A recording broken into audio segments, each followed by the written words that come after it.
Good afternoon, everyone. Is this thing working? Can you hear me at the back? Can you hear me? Great. So we're going to be talking about change, managing different faces of resistance in particular. Change, I mean, it's such a wide topic, and we've only got a very short time, but I thought I'd really hone in on the area that I get asked an awful lot about at the moment. So that's what we're going to do, but we're going to peel away the layers. We're going to delve a little bit deeper to get to the different layers that are involved in resistance, and we're going to play out a scenario to demonstrate those as well. So I'm Ranjit from Change Quest, and I'm being helped today by my colleague, Jack Pinter. Good afternoon. You know, there's still some great seats here in the front, so if you just want to come down. We won't ask you to volunteer if you come and sit down. There are some fabulous seats here. My name's Jack Pinter. Just very briefly, here on behalf of Change Quest, I'm again going to share with you a little piece of theater about the challenges of having difficult conversations. And we're going to invite you to consider that every relationship is like a project, and every interaction is like a little mini scene in that project. Ranjit. Okay. So pace of change is increasing. Yeah, we know this, right? Not only is there a lot of change going on, a lot of different change going on, the pace of it is increasing as well. And with that, I mean, of course, there's always endless things to be done. And I think what can be at risk at that is the focus on the people stuff. You know, when you're that busy, there's that much to do, it's easy to focus on task and delivery and getting the job done. Is that fair? Yeah. So, but of course, as we know, we can't do just the delivery, the task, because you might deliver a wonderful thing that does what it's supposed to do on time and to budget, but if we don't have people who are willing to then use that thing that's delivered, then of course it's no good. Yeah, if we don't train them, if we don't bring people along, get their buy-in so that they're actually wanting to use that thing, then of course it's no good to us and we don't get the benefit. So, you know, all this people stuff, we don't do this just for the sake of being nice to people, even though of course we do want happier workforces and good morale, and you know, people that are actually wanting to be there and enjoying what they're doing. We also do it because actually that's the thing that ensures that we can realise the benefits from the change. The trouble is though that people are not rational human beings, are they? They're not, you know, if only they were robots, if only we could program them to actually take on board the thing that we, you know, delivering to them. I mean, as it says here, it doesn't matter how rational you're being, how well-defined your business case is. You know, at the end of the day, people listen to that and still form their opinions based on more than that, their emotions. And that's really where the resistance comes in as well. Yeah, now, there's lots of different faces to resistance. Some people will be very vocal, make it very obvious that, you know, that they're very unhappy about what's being done and they won't like it. Some people might just be in shock or in denial at the time. And, you know, that they really can't move past that. They can't quite believe what's really happening there. Or they might actually start bargaining with you, say, yeah, that change is great for all the other people, but you know what, you have to make an exception for us. Yeah, we're different, we're special case, we don't really need this, yeah? Regardless of what that resistance looks like, it is nevertheless resistant. It is potentially going to get in the way of you achieving a successful outcome. And what we want to do here is peel away some of those layers, because you know what, I don't have a set answer for you. There is no sort of prescriptive method or solution that you can come up with in order to solve this. But let's peel away the layers and actually see what's going on here. Human beings are complex, and there's only, you know, there's stuff that we see on the surface, which is the behaviours, what people say, what they're talking, what they're doing. But below that, once you start to scratch away at the surface, there's a whole bunch of stuff that's going on, which are to do with their thoughts, their feelings, the actual needs and values that they have. And it's very often the below the surface stuff that is not getting addressed when we see resistance. And yet really what we do is we try and patch it up on the surface without really thinking about deeper down about what we should be doing. Great, so we're going to set up this. Oh. We're going to set up this room. We're going to set up this room as the learning and development zone, a little bit like a theater. And again, those of you guys who are standing in the back, there are seats in the front. You get a good seat at the theater. And we're just going to show you a typical challenging change conversation. First of all, just on the layer of behavior. Yeah. So I'm going to introduce you to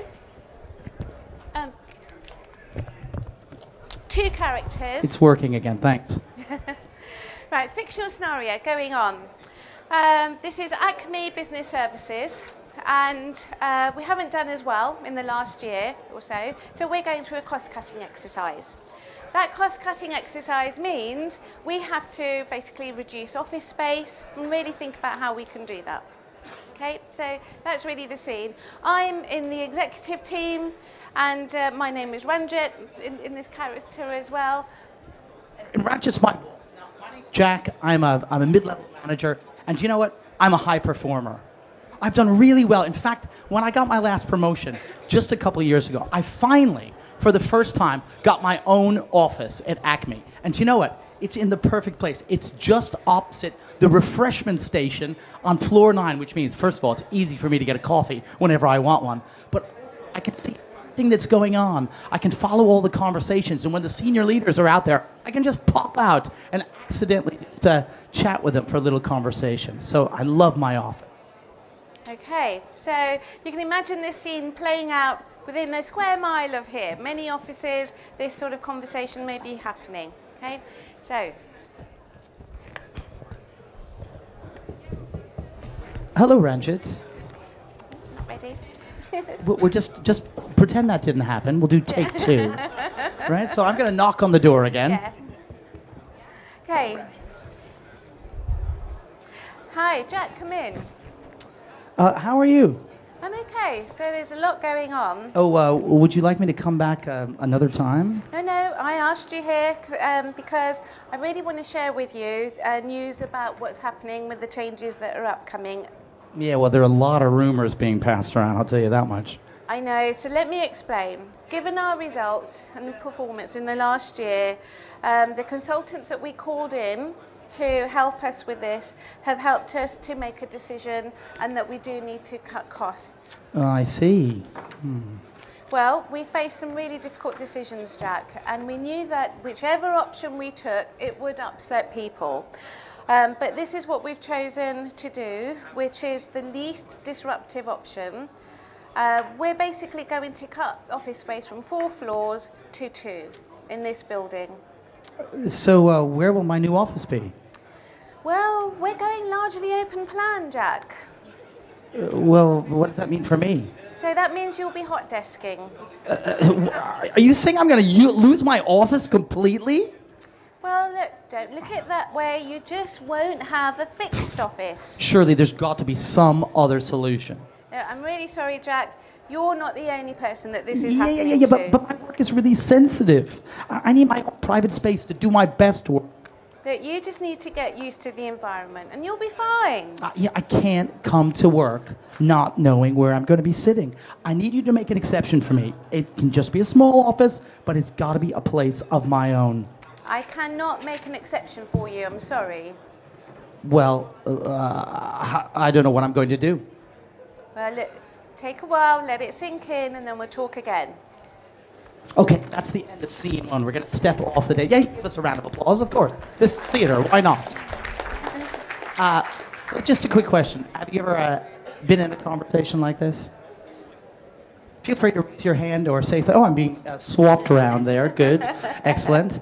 Now, we talked about this notion of every relationship being like a project. Now, just imagine if you're going to manage a project and you only saw what was on the surface. You only saw, as we see in this iceberg, the top 10%. how effectively could you manage that project? So do you think there's a lot going on underneath this conversation that's not being shared?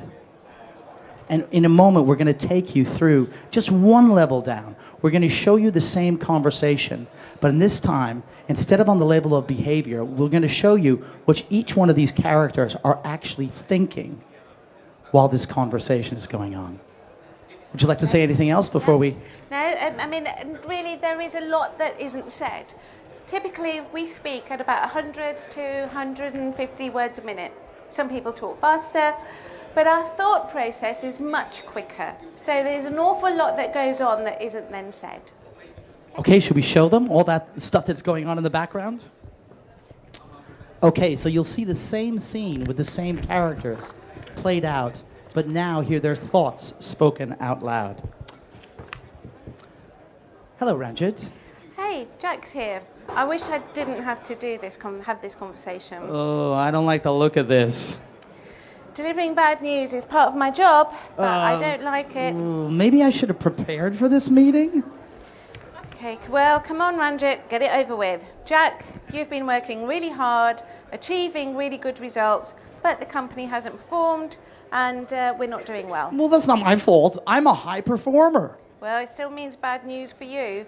We're reducing our office footprint. This means you've got to move out of your office. Oh, but I love my office.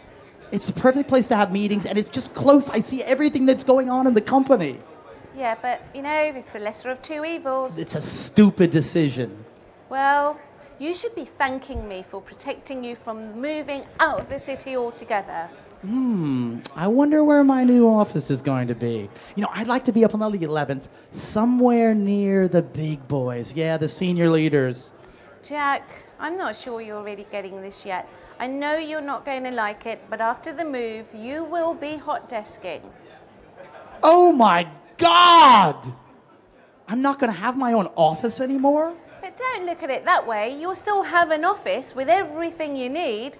It's just not going to be in a fixed place anymore. Okay, that means I'm going to have to come in an extra 30 minutes every day to make sure I get a good seat, and I won't have the pictures of my kids and my posters and everything. You just have to learn to do things differently. Ranjit, stop pretending this isn't a big deal. This feels like a punch in the mouth. You might as well accept it. I'm a high performer. I'm a high performer. I deserve my own office. Damn it. This isn't about who deserves what. It's about everyone pulling together on cost cutting. Everyone pulling together. Everyone pulling together. I bet you get to keep your own office, don't you, Ranjit? Ooh, should I tell Jack that I get to keep my office? He's going to find out. If you have an office, I should have one. Make an exception for me.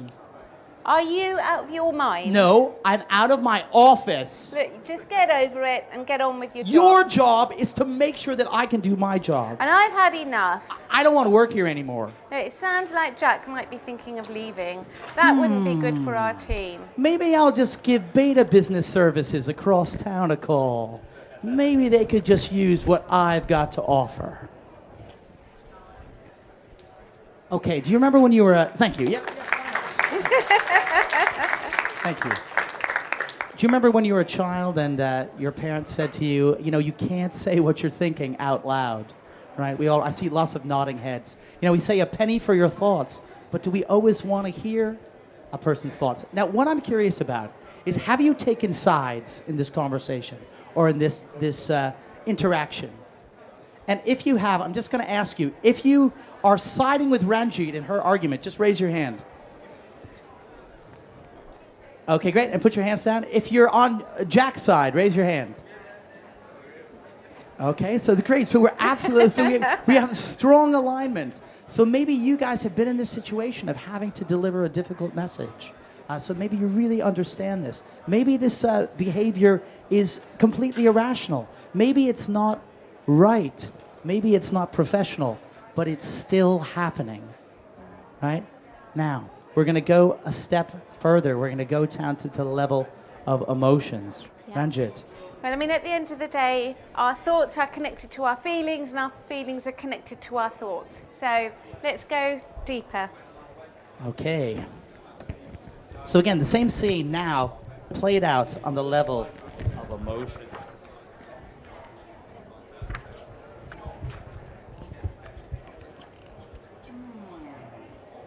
Oh, I'm feeling anxious. Ranjit asked me for a meeting, but she didn't tell me what it was about. Jack's here. I'm dreading this conversation. Oh, no. It looks like bad news. Ranjit, try not to look nervous. Oh, now she looks angry. What have I done? Okay, here goes. Jack, we need to cut costs. It's bad news for you. Oh, my God. I'm going to be fired. How could you think that? You just have to move out of your office. Oh, phew. Oh, my job's safe. Oh, he's taking that well. Oh, wait a minute. This is still pretty bad. I have to leave my office. Oh, I love that place. So, here I am. I really wish it wasn't true, No, Jack. well, here I am, busting my gut, achieving great results. I'm getting tossed out of my office. Well, look, the consultant made me do it. Well, you consult consultants, and you never consulted us? What kind of a company is this? He's overreacting, and I haven't given him the really bad news. Oh, maybe I took things a little bit too far. Well, and you're going to be hot desking. There, I said it. Hot desking? Me? Are you crazy? Look, consider yourself lucky. The alternative was shipping us all out of the city centre. Think about what that would have meant for your commute. Don't give me that bullshit. You obviously don't recognize the value of the work I do. I feel betrayed. Look, there's no reason to feel that way. Don't tell me what I should be feeling. Look, you have no idea the challenges that I face. Well, let me guess, Ranjit. You'll be facing your challenges in your own office. Damn, he's got me there. You're a hypocrite. So you know we could save costs by just getting rid of junior managers who don't accept change. Take this job and shove it! Oh, I give up. Okay. So, thank you. So just shout out some of the emotions you hear expressed here. What are some of the emotions? You can just shout them out. Anger, a lot of anger, right? Frustration, what else? Fear, exactly. Fear, resentment, sure. So it's like a heady brew of different emotions. In fact, isn't it amazing actually the number of different emotions that can be cycled through in one conversation? When one person can get thrown from one to the other, from fear to anger to disappointment to frustration to resentment, all inside of a conversation that doesn't last longer than 2 minutes. Now my question to you is, on this level, having a conversation on this level, is this relationship recoverable? Is this conversation recoverable? I see people shaking their heads. No, it's over. I mean, Ranjit and I may have worked together for years, and just the way one change conversation is delivered could, in theory, ruin or destroy a relationship that had been consciously and diligently built up over a number of years. Is that really possible? Well, let's look a bit deeper. I mean, we talked about feelings and ultimately, where do they come from as well? We all have needs, which are connected to our values. So, yep, we're going deeper again and looking at the same thing, but from the side of what are the needs there for each person. So we'll welcome you to join us as we go to the bottom of the iceberg and show you this conversation, again, just on the level of needs.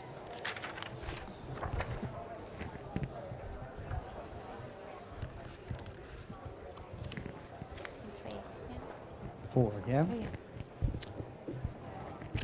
Oh, see, some people can't even take the level of needs. It's just too much for them.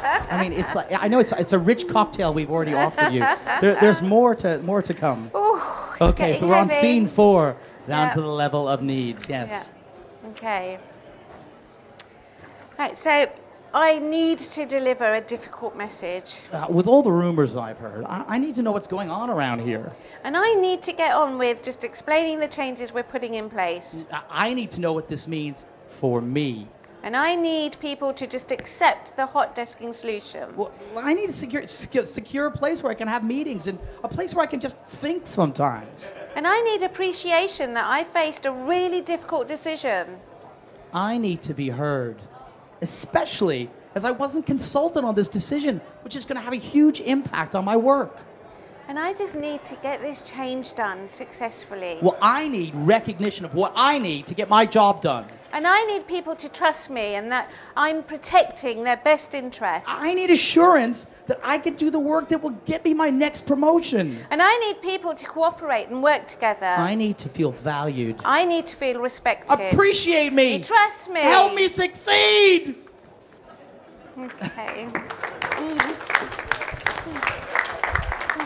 Okay, so again, when we get down to the level of needs, our expression, even if we're not saying out loud, gets quite extreme. It's absolutely desperately important to us, and our needs are where we ultimately become anchors as human beings. And as we're going to show you in a minute, our needs are often really connected to our values. Now, you will have perhaps noticed that you found a laminated card on your chair, or we handed you one earlier. Many of them are double-sided, so there's a couple different values on most cards. Some of the cards just have one. Apologies for that. But let's just take Ranjit for a minute. If you think you've got a value that is important to Ranjit from what you've seen in these scenes so far, just hold it up, and we'll just read them out. So competence, cooperation, being liked, competence, cooperation, again, being the best, achievement, responsibility, fairness, trust, commitment, competence, responsibility, cooperation, ambition, caution, great openness, efficiency, understanding, control. Great, these are, thank you, you can just put those down for a second. That's a lot of values. A lot of values which, again, are connected to needs. Now, the same thing for the character I've been playing. If you think you have a value that's important, yeah, hold them up for Jack, sure. Okay, so personal image, listening, excellence, ambition, fairness, recognition, fairness, and clarity, being the best, excellence, personal image, clarity, passion, clarity, respect, job security, accountability. I mean, this is a huge cocktail of things that are coming into play. Core values which connect to, in these characters and in all characters, what they believe about themselves, what they want to actualize at work, what they want to be and share and do and represent. And really, that's what it comes down to, is how can we interact with people and treat with people where we're actually acknowledging that we see them, that we see below the surface and what their real needs are. Now, we're not going to leave you down in this desperate shouting at each other their needs, right? We're going to build a successful conversation, a change conversation, and we're going to build it from the point of needs and values. And we're going to show you what this looks like in our next scene. And we'll see if you guys think this is a successful conversation. Again, as I said, built up by sharing, expressing, acknowledging, and recognizing values and needs. Oh, I've got to get my cards, excuse me.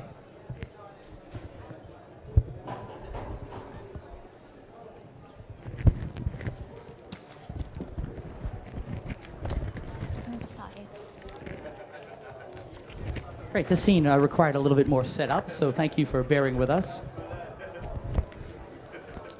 Hello, Ranjit. Hello, Ranjit. Should I just keep saying that? Jack, Jack, come in, please. Sit down. Jack, I'm sure you've heard some of the rumours that have been swirling around. I know that it's hard for everyone, and I wanted to tell you face to face about the changes that are going to happen in our office. Well, you know, I've been wondering about that and what it means for me. Well, to begin with, I recognise the great work that you've been doing in our team. Your results have been consistently excellent, and I really value all your contributions, Jack. I hope that you will continue to be an important part of the team for many years to come. Thanks, Ranjit. That means a lot to me. Okay. Well, given your outstanding performance, what I'm about to tell you will come as a surprise and may even come across as unfair. Well, you know, that must be hard for you because I know fairness is really important to you. Well, thank you, Jack, and I also know that you like hearing things straight. So when we received the consultant's recommendations on the cost reductions, rather than make reductions in staff or to move to a completely different location, we decided the best course of action was to stay in this building but reduce the office space to 2 floors. So now that means that we will need to move to hot desking arrangement. Wow, that's a real shock to me because my office is like my home away from home. Well, I realise that this must feel terrible. It does. And I'm really sorry, Jack, because I know that this will be a big change for you and for many others. Yeah, I feel disappointed that I wasn't consulted on this decision. And I do understand, Jack, your disappointment. And my fellow senior management team members, we put it to vote and we decided that we wouldn't do internal consultation. And that's a decision that was made and that we've honoured and stuck to. I feel concerned that without my own private space, I won't be able to do my best work for all my clients. I can't meet your need to have your office, but what I can do is meet your need to have the private spaces available when you need to have them for your meetings or conversations. Okay, thank you for that assurance. I trust your judgment on this. Well, look, I realise a new environment's going to take a lot of getting used to, and I intend to take a very, to pay attention to each individual's needs, see how they're getting on. So please work closely with me and keep me informed.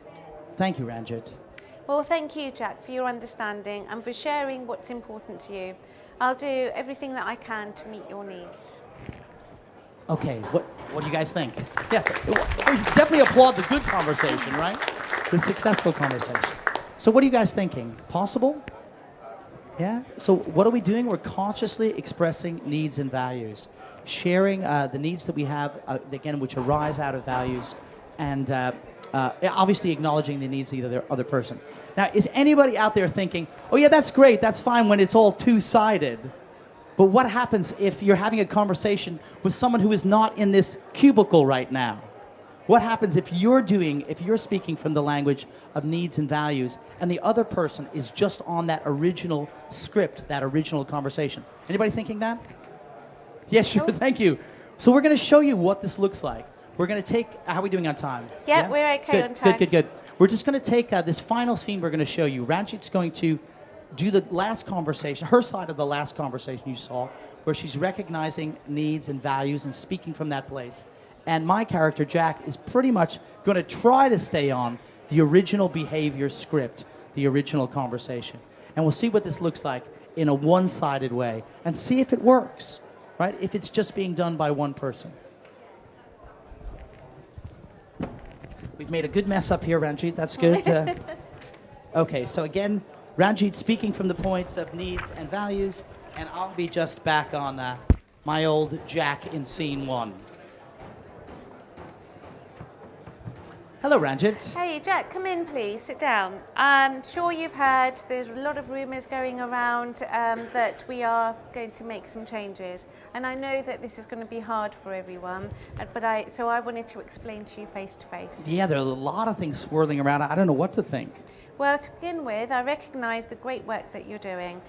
Your results have been consistently excellent, and I really value your contributions. So I hope you will continue to be an important part of the team for a long time to come. Oh, thank you, Ranjit.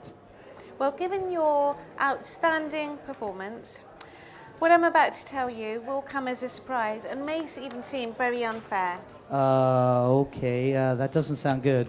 Well, look, Jack, I know that you've been hearing things, that you like to hear things straight. So the consultant's recommendations say that actually what we need to do is, the best way to do it is to reduce the office space. So we're not going to reduce staff, we're not going to move away, we're reducing the office space to the top 2 floors, and I expect that will come as a shock.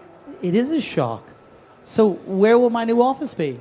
Well, I'm very sorry, but along with everybody else, we're moving upstairs to hot desking. Hot desking? But why wasn't I consulted on this? Look, I understand your disappointment, Jack. My other fellow senior management team members, we all decided together that this was the best decision overall for everyone. But my work is really sensitive. I need to have a private space to hold meetings with my clients. Well, look, I can't meet your needs to have your own office, but I can meet your needs to have the, quiet spaces available for your meetings. Okay, well, thank you for that assurance. Well, look, I realise it's going to take some time to get used to it, and I'm here to support you, and you just let me know how you're getting on. Thank you, Ranjit. I will. Okay. Well, thank you for your understanding and for sharing. I'll do everything that I can to help. Okay, thank you. Okay. All right. So what do you guys think? Possible?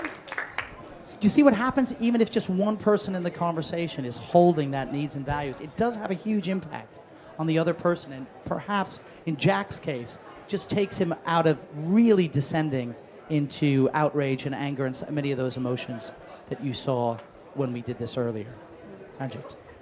And here, you can see it is a balancing act, a very delicate balancing act as well. I mean, we have so much going on for ourselves anyway. We're trying to sort of keep in control, keep focused on what's important. There are all these thoughts and feelings and emotions, and we have our own needs that are going on, as in our own iceberg. And at the same time, there's the other person with their iceberg, and it truly is a real balancing act where you've got to make sure that, yes, you get across your points and your needs, but equally there's the space to listen to somebody else and show them respect. So there are plenty of difficult conversations that need to be had during change. It really isn't easy, and really the only way to do it, though, is to make the time for people. Pay attention, take the time to do this. This can't be done over email, a lot of this sensitive stuff. You can't just be sending out emails and say, hey, we're communicating about change. It's their fault that they're not coming along. We need to build in the time for this engagement and create the space for people to go through that change journey. Now, a lot of what I've talked about here is actually included in the new change agent qualification, the local change agent certification, brand new, just being launched at the end of this month. And also we touch on these topics in the change management practitioner course as well. So if you want to know more, feel free to come and talk to me or email me. And really just a last reminder that ultimately what it's about is, creating a space where you can have meaningful, open dialogue, but in a way where you build that trust. And there really aren't any, big secrets to managing change. I really truly believe it comes down to having quality interactions and creating an environment of trust. Okay, thank you.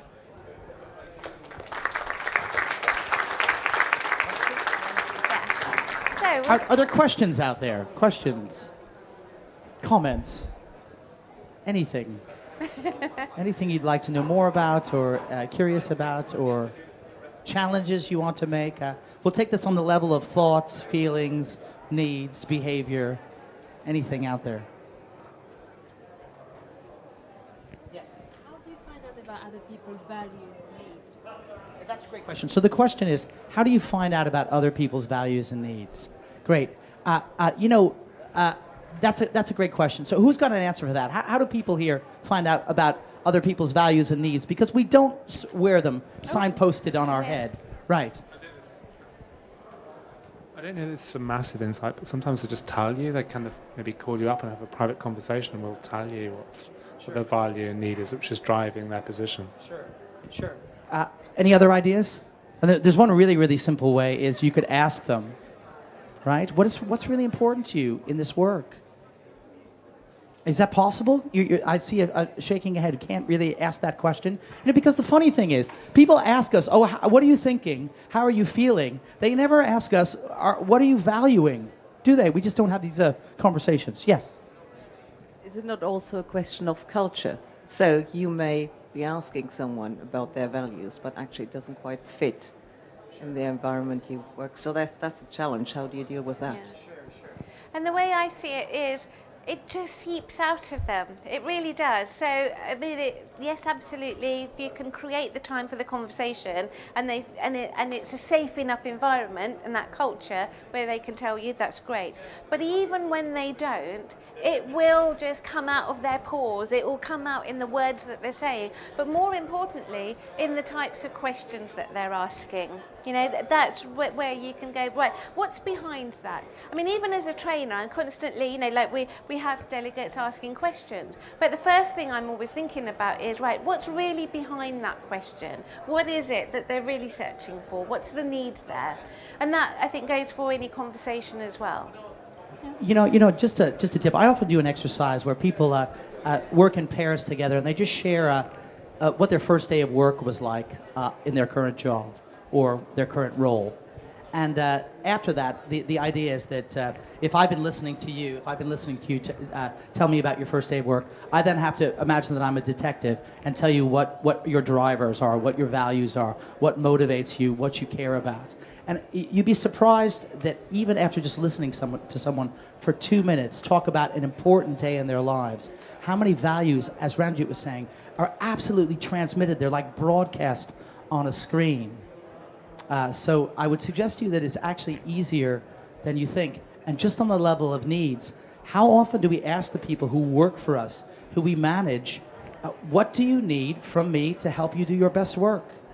What do you need from me to help you advance in your career? You know, I work for a lot of people, and no one has ever asked me that question. I'm still waiting. Okay. Other questions, comments, ideas? No? Okay then. Shall we send them off into the vast expanse of Olympia? Thank you so much for coming here Thank and you. for sharing this session with us.